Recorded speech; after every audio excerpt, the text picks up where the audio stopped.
ನಮಸ್ಕಾರ. ನಾನು ದಾವಸ್ನಲ್ಲಿ world economic ಫೋರಮ್ನಲ್ಲಿ ನಮ್ಮ ಕರ್ನಾಟಕನ ಪ್ರತಿನಿಧಿಸಲಿಕ್ಕೋಸ್ಕರ ಬಂದಿದ್ದೇನೆ. ಎಲ್ಲ ರಾಷ್ಟ್ರೀಯ ನಾಯಕರು, ಅಂತಾರಾಷ್ಟ್ರೀಯ ಮಟ್ಟದ ನಾಯಕರು, ಇನ್ವೆಸ್ಟರ್ಸ್ನೆಲ್ಲ ಕೂಡ ನಾನು ಭೇಟಿ ಮಾಡಿದ್ದೇನೆ. ಎಲ್ಲರೂ ಕೂಡ ಬೆಂಗಳೂರು ಬರಬೇಕು, ಕರ್ನಾಟಕ ಬರಬೇಕು ಅಂತೇಳಿ ಒಂದು ಉತ್ತಮವಾದಂಥ ಆಡಳಿತವನ್ನು ನಾವು ಕೊಡ್ತೇವೆ, ನಿಮಗೆ ಅಭಿವೃದ್ಧಿಗೋಸ್ಕರ ನಾವು ಸಹಕಾರ ಕೊಡ್ತೀವಿ ಅಂತ ಕೂಡ ನಾನು ಮಾತು ಕೊಟ್ಟಿದ್ದೇನೆ. ಕರ್ನಾಟಕ ರಾಜ್ಯದವಾಗಿ ನಮ್ಮ ರಾಜ್ಯದ ಬಗ್ಗೆ ಹೆಚ್ಚಿಗೆ ತಿಳುವಳಿಕೆಯನ್ನು ಮೂಡಿಸಲಿಕ್ಕೆ ನಾನು ಎಂ.ಬಿ. ಪಾಟೀಲ್ ಅವರು, ನಮ್ಮ ಹ್ಯಾರಿಸ್ ಅವರು ಕೂಡ ಈ ಒಂದು ಕಾರ್ಯಕ್ರಮದಲ್ಲಿ ನಾವು ಪಾಲ್ಗೊಂಡಿದ್ದೇವೆ. ಇದು ನನಗೆ ಮೊದಲನೇ ವರ್ಷದ ಅನುಭವ.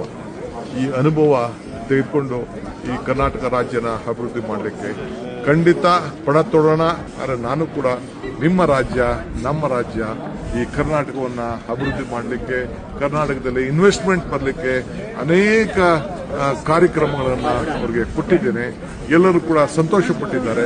ಸೊ ಎಲ್ಲರೂ ಕೂಡ ಬಂದು ಭಾರತದಲ್ಲಿ, ಕರ್ನಾಟಕದಲ್ಲಿ ಇನ್ವೆಸ್ಟ್ಮೆಂಟ್ ಮಾಡ್ತೀವಿ, ನಿಮ್ಮಲ್ಲಿ ಬಂಡವಾಳ ಹಾಕ್ತೀವಿ, ನಿಮ್ದೊಂದು ಒಳ್ಳೆ ರಾಜ್ಯ ಅಂತೇಳಿ ಎಲ್ಲರೂ ಕೂಡ ಒಪ್ಕೊಂಡಿದ್ದಾರೆ. ಇವತ್ತು ನಿಮ್ಮೆಲ್ಲರೂ ಕೂಡ ಈ ಒಂದು ಐತಿಹಾಸಿಕವಾದಂಥ ಕಾರ್ಯಕ್ರಮದಲ್ಲಿ ಪಾಲ್ಗೊಳ್ಳಲಿಕ್ಕೆ ರಾಜ್ಯದ ಜನತೆ ಅವಕಾಶ ಮಾಡಿಕೊಟ್ಟಿದ್ದೀರಿ. ಖಂಡಿತ ಸದುಪಯೋಗವನ್ನು ನಾವೆಲ್ಲ ಮಾಡ್ಕೊಳ್ಳೋಣ, ರಾಜ್ಯವನ್ನು ಬೆಳೆಸೋಣ. ಈ ರಾಜ್ಯಕ್ಕೆ ಮೊದಲನೇ ಸ್ಥಾನದಲ್ಲಿ ಯಾವಾಗಲೂ ಕೂಡ ಇರುವಂಥ ಕೆಲಸ ನಮ್ಮ ಸರ್ಕಾರ ನಿಮಗೋಸ್ಕರ ಮಾಡ್ತದೆ ಅನ್ನೋ ಮಾತನ್ನು ಹೇಳಲಿಕ್ಕೆ ನಾನು ಬಯಸ್ತೇನೆ. ಎಲ್ಲರಿಗೂ ನಮಸ್ಕಾರ.